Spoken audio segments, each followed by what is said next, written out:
This is Daily Armenia, CivilNet's daily news digest. Here are today's top stories from Armenia, Nagorno-Karabakh, and the region.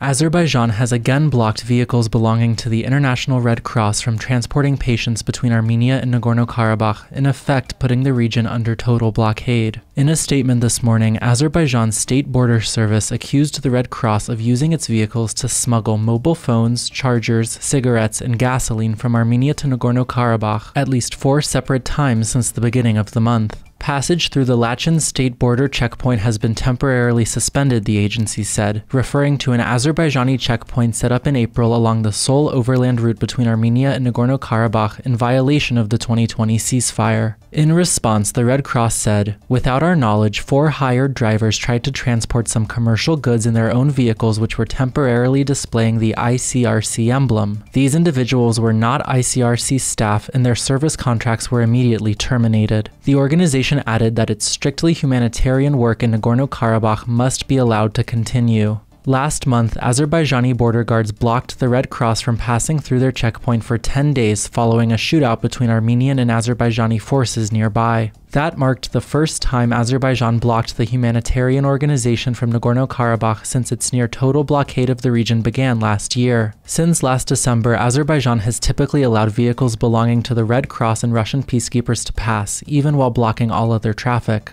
Azerbaijan's blockade of Nagorno-Karabakh, now approaching its 7th month, has prompted a major humanitarian crisis for the region's more than 100,000 Armenians, who are grappling with severe shortages of food, energy, medicine, and other essentials. Since the blockade began, the Red Cross has evacuated more than 600 people in need of medical treatment from Nagorno-Karabakh to Armenia, according to a tally kept by the authorities in Stepanakert. Azerbaijan has not indicated publicly how long the latest suspension of traffic along the Lachin corridor may last.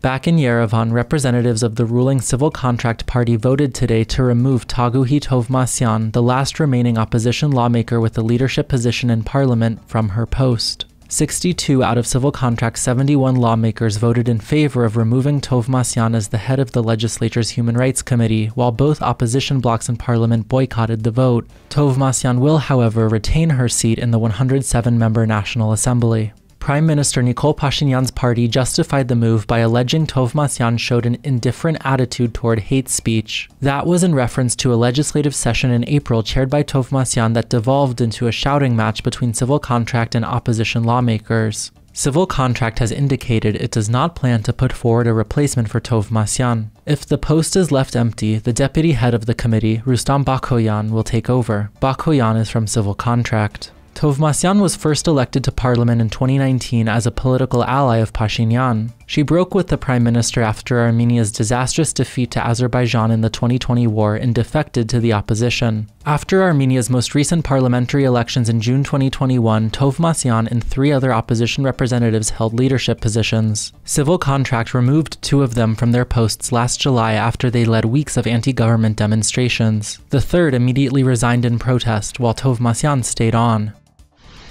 You can also check out our latest interview with Richard Giragosyan, the director of the Yerevan-based Regional Studies Center think tank, about the evolving role of the United States in the region. In recent years, Washington has emerged as a key mediator between Yerevan and Baku. Our full conversation with Richard is available now on civilnet.am.